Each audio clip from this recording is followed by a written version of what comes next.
Good evening. ৰাতিপুৱা শুই উঠি এটা পাৰ্চেল আনবক্সিং কৰিছোঁ। পাৰ্চেলটো হৰিয়ে ৰিচিভ কৰি থৈ দিছিল কাৰণ মই আজি লেটকৈ উঠিলোঁ। তাৰপিছতে ফাৰ্ষ্ট সেইটোৱে অপেনিং কৰি লৈছোঁ। বিচনা অৱস্থা এয়া। তাৰপিছতে কেটলিত গৰম পানীকণ দি লৰালৰিকৈ বিচনাখন পাৰিছোঁ। এজন মহান ব্যক্তিয়ে কৈছিল যে শুই উঠি বিচনাখন প্ৰথমে পৰাটো বহুত ইম্পৰ্টেণ্ট। তাৰপাছতে খালোঁ একাপ গৰম পানী আৰু তাৰপিছতে একাপ গ্ৰীণ টি খালোঁ। গ্ৰীণ টি কাপ খাই উঠিয়ে ধুনীয়াকৈ গা পা ধুই আহি টোনাৰ ছানস্ক্ৰীন লগালোঁ আৰু যিহেতু কাইলৈ চুলি ধুম সেইবাবে আজি নাৰিকল তেল লগালোঁ অলপ চুলিত। তেল চেল লগাই উঠি ধুনীয়াকৈ ধূপ জ্বলালোঁ আৰু ধূপ জ্বলাই উঠি দাইল আৰু আলু আৰু বেঙেনা পিটিকা দি ভাতকেইটা খালোঁ আৰু দুপৰীয়া সময়ত অকণমান পঢ়া শুনা কৰিলোঁ।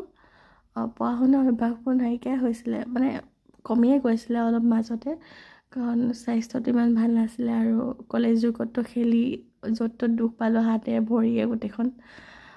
তাৰপিছতে অকণমান পঢ়া শুনা কৰি লেপটপটো চাৰ্জত দি ৰ'দৰ পৰা কাপোৰকেইটা আনি ল'লোঁ আৰু তাৰপাছতে সেইকেইখন বন্ধ কৰি লৈছোঁ। ভাবিছোঁ অকণমান ৰেষ্ট লওঁ, মানে অকণমান শুই লওঁ, শুই উঠি আকৌ পঢ়া শুনা কৰিম। সেইবুলি সেইকেইখন বন্ধ কৰি অকণমান শুই গ'লোঁ আৰু শুই উঠিয়ে খালোঁ তিলৰ আৰু সৈতে অকণমান একাপ চাহ। তাৰপিছতে আৰু এয়া হৈছে ৰাতি ভাত সাজ আৰু এয়া ৰুটিন বনালোঁ আজি মই। এইখন আজি ৰাতিপুৱা আনবক্সিং কৰিছিলোঁ যে ধুনীয়াকৈ ৰুটিন বনাই লৈছোঁ। কিছুমান অভ্যাস মাজতে কমিয়ে গৈছিলে, আকৌ ফুল ফ'কাছ মানে ধুনীয়াকৈ পঢ়া শুনা কৰিবলৈ আকৌ ষ্টাৰ্ট কৰিছোঁ আজিৰ পৰা। এই ফটোখন মেমৰি হিচাপে ৰাখি থৈছোঁ কলেজ যুগৰ। আজিলৈ গুড নাইট।